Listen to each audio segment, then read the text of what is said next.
پاکستان وجود میں کیسے آیا ذرا اسے بھی ذہن میں تازہ کر لیں. دیکھیے آج سے 200 سال قبل پورے ہندوستان پر مسلمانوں کی حکومت تھی.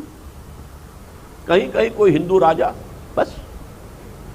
زیادہ آپ یہ کہہ سکتے ہیں کہ مغلیہ سلطنت کمزور ہوئی تو اپنی اپنی جگہوں پر جو مسلمان جو تھے نواب وغیرہ وہ طاقتور ہو گئے, یہی بات تھی. لیکن تھی تو مسلمانوں کی حکومت. انگریز آیا, انگریز نے ہم سے حکومت چھینی, کہیں کہیں ہندوؤں سے بھی چھینی, کہیں پنجاب میں سکھوں سے لی, یہاں سندھ میں تو مسلمانوں سے لی تھی. تالپور خاندان کی حکومت تھی.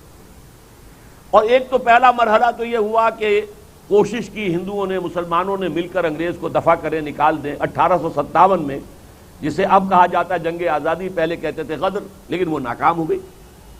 اس کے بعد جب ایک حکومت شروع ہوئی سلطنت برطانیہ کی براہ راست, ورنہ پہلے تو وہ ایسٹ انڈیا کمپنی تھی, ایک تجارتی کمپنی تھی, تجارت کرنے آئی تھی, اسے تو گھر بیٹھے جو ہے حکومت مل گئی, ورنہ اس کے پیش نظر تو صرف تجارت تھی. لیکن یہ کہ حکومت مل جائے, راہ پڑے بھی اگر ہیرا مل جائے, کوہ نور ہیرا, تو کس کو برا لگتا ہے. یہاں چونکہ حالات ایسے تھے, کوئی مرکزی حکومت اور طاقت اتنی مضبوط نہیں تھی. ٹیپو سلطان نے بہرحال اپنی جو بھی جان دے دی, اس نے اپنی سی کوشش کی, لیکن یہ کہ یہاں کوئی ریزسٹنس نہیں ہو سکی اور ان کی حکومت ہو گئی. پھر غدر ہوا, اور غدر کے بعد پھر جو ہے اب براہ راست ملکہ وکٹوریہ جو ہے وہ ہماری ملکہ عظمیٰ بن گئی. اور اس کے بعد جسے ایک انگریز وائس رائے نے کہا تھا, will you be governed by sword اور بائی پین. اب قلم کی حکومت شروع ہوئی. تلواریں رکھ دو بھائی اپنے گھروں میں, وہ دور گزر گیا. اب تو قلم سے حکومت ہوگی. اور کچھ عرصے کے بعد انہوں نے ہندوستانیوں کو کچھ حقوق دینے شروع کیے. جب حقوق دینے شروع کیے تو ظاہر بات ہے ایک آدمی برابر ہے دوسرے آدمی کے. وہاں تو اب ووٹوں کی گنتی کا معاملہ ہے. اگر تو تلوار ہی کا مسئلہ ہوتا تو اب بھی مسلمان بھاری تھا ہندو پر, لیکن تلوار تو اب نیام میں جا چکی, تلوار کا تو اب عمل دخل ہے نہیں. اب تو ہے ووٹ کا معاملہ. میونسپلٹی کا الیکشن ہے تو ووٹوں پر ہے, کوئی پروونشل اسمبلیز بن رہی ہیں, 1936 میں الیکشن ہوا تو ووٹوں سے ہے. لہذا جب یہ محسوس ہوا مسلمانوں کو کہ یہ تو اب ہمارے لیے بڑی خوفناک صورت بن رہی ہے, ہم تو اقلیت میں ہیں. میں پرسوں ہی آپ کو ان آیات کے حوالے سے بتا چکا ہوں کہ تم یاد کرو, وَاذْكُرُوا إِذْ أَنْتُمْ قَلِيلٌ مُسْتَضْعَفُونَ فِي الْأَرْضِ تَخَافُونَ أَن يَتَخَطَّفَكُمُ النَّاسُ. تو ہم تو اس خطرے میں مبتلا تھے کہ ہندو تو ہمیں کھا جائے گا, ایکسپلائٹ کرے گا, ہماری تہذیب ختم کر دے گا, ہماری زبان ختم کر دے گا. یہ سارے خطرات منتے ہوئے نظر آئے. ہم سے 1000 سالہ غلامی کا بدلہ لے گا, ہم سے انتقام لے گا. تو اس وقت مسلمانوں نے پھر 1906 میں مسلم لیگ بنائی کہ ہم ملے, وائس رائے کے پاس جایا کریں, ان سے کہا کریں کہ ہم مسلمان ایک علیحدہ قوم ہے, ہمارے حقوق کا ذرا علیحدہ خیال رکھیے, ہماری گنتی کے حساب سے ہمیں بھی حقوق پہنچ جائیں, ہمارا جو ہے براہ راست مقابلہ جو ہے گنتی کے حوالے سے ہندوؤں سے نہ کرائیے. تو 1906 سے لے کر اور 1930 تک یہی روش تھی صرف مسلم لیگ کی. 1930 میں آ گئے علامہ اقبال اور ان کا خطبہ الہ آباد کا. انہوں نے پہلی مرتبہ ایک تو پیشن گوئی کی کہ میں اسے ڈیسٹنی سمجھتا ہوں, تقدیر مبرم ہے, اٹل تقدیر ہے کہ ہندوستان کے شمال مغرب میں ایک آزاد مسلمان ریاست قائم ہوگی. یہ گویا کہ پروفیسی تھی, پیشن گوئی تھی, تجویز نہیں تھی. پاکستان کا ریزولوشن تو 1940 میں 10 سال کے بعد آئے گا, یہ 1930 کے دسمبر کی بات ہو رہی ہے. انہوں نے کہا یہ ہو کر رہے گا, یہ ایک پروفیسی ہے, یہ ایک ان کی پیشن گوئی تھی. اور ساتھ ہی کہا اگر ایسا ہو گیا تو ہمیں ایک موقع مل جائے گا کہ اسلام کے چہرے پر جو بدنما داغ آ گئے ہیں دور ملوکیت میں, اس لیے کہ پہلا اسلام حضور کے زمانے کا بہترین اسلام, پھر یہ خلافت راشدہ والا اصل اسلام, دور بنو امیہ کا اسلام تو کامل اسلام نہیں ہے, مکمل اسلام نہیں ہے, اس میں تو ملوکیت آ گئی. دور بنو عباس میں تو ملوکیت جو ہے ٹھاٹ باٹ کے ساتھ پوری طرح قائم ہو گئی, محل بن گئے, عیاشیاں شروع ہو گئیں.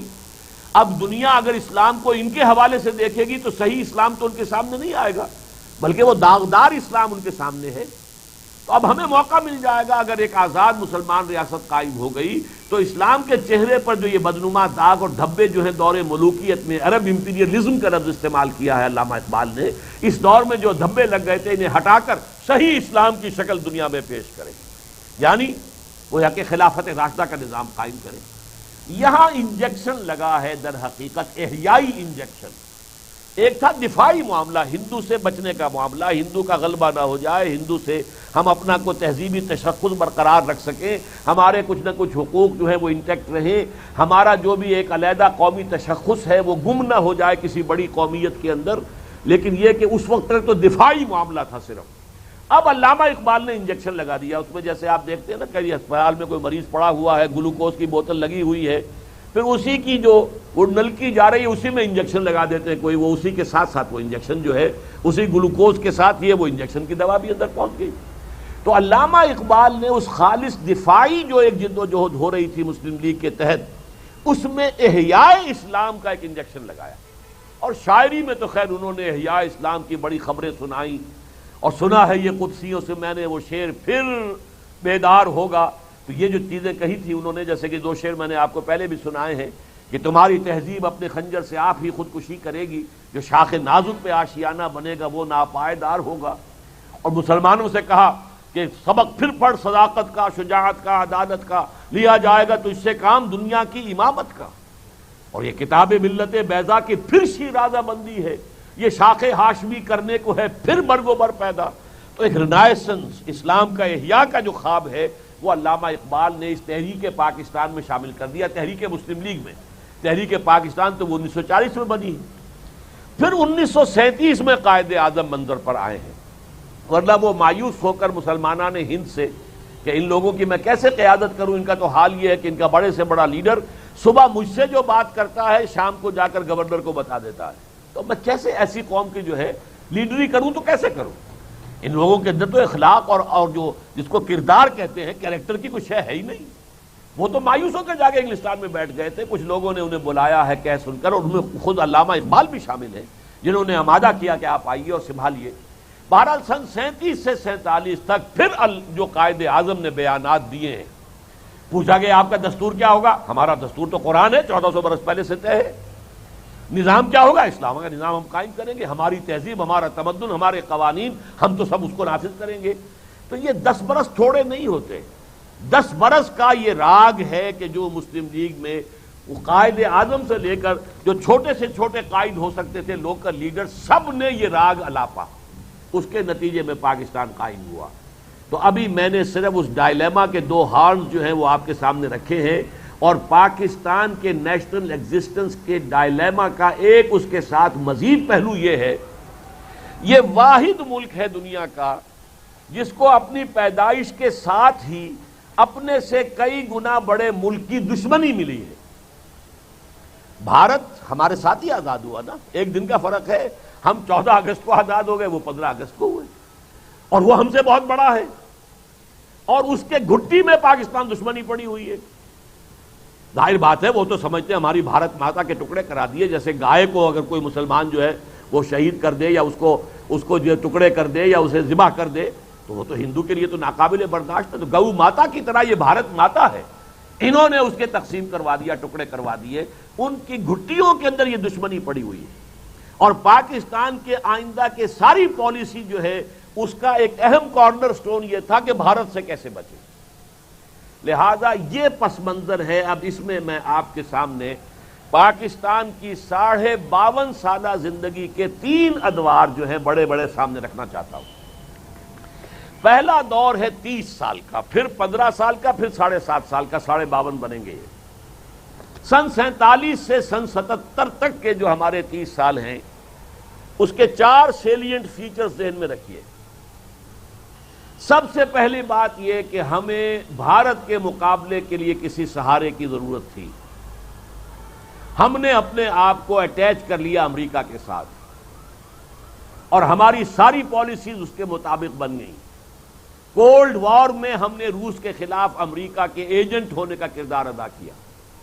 ہمارے ہاں سے U-2 فلائی کر کے گیا تھا، جس پر شدید دھمکی دی تھی کرسچف نے، یاد ہوگا آپ کو، بڑا بیر سے وہ گیا تھا، انہوں نے اپنا اڈا یہاں بنایا ہوا تھا۔ بہرحال وہ اس کا ایک پس منظر ہے، وہ میں آپ کو سادہ ترین الفاظ میں بتا دوں، اور سادہ ترین انسان کی زبانی۔ یہ سن 53 کی بات ہے، میں اس وقت جمعیت طلبہ کا ورکر تھا اور ناظم اعلیٰ تھا۔ لاہور آئے وزیر اعظم پاکستان، اس وقت کون تھے؟ خواجہ ناظم الدین، نہایت شریف انسان، سیدھا سادہ شریف آدمی۔ گورنر ہاؤس میں میں طلبہ کا ایک وفد لے کر ان سے ملنے گیا.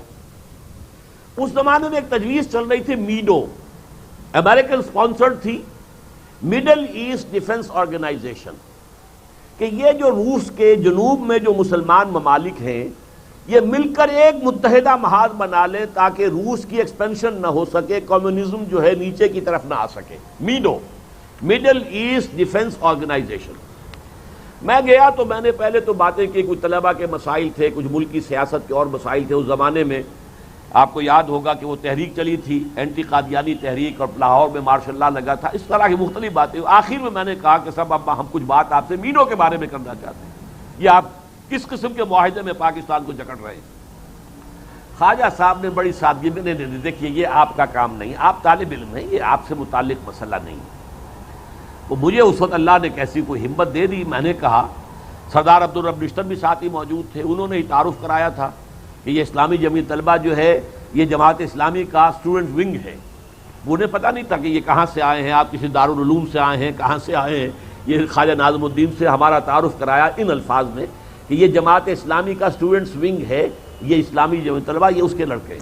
خیر، میں نے اس وقت کہہ دیا کہ جناب خواجہ صاحب آپ تو یہ ہمیں ان بندھنوں میں باندھ کے چلتے بنیں گے، بعد میں ملک ہم نے سنبھالنا ہے، تو آپ ہمیں بتائیے تو صحیح کہ آپ ہمیں کن جکڑ بندیوں کے اندر جو ہے وہ باندھ رہے ہیں.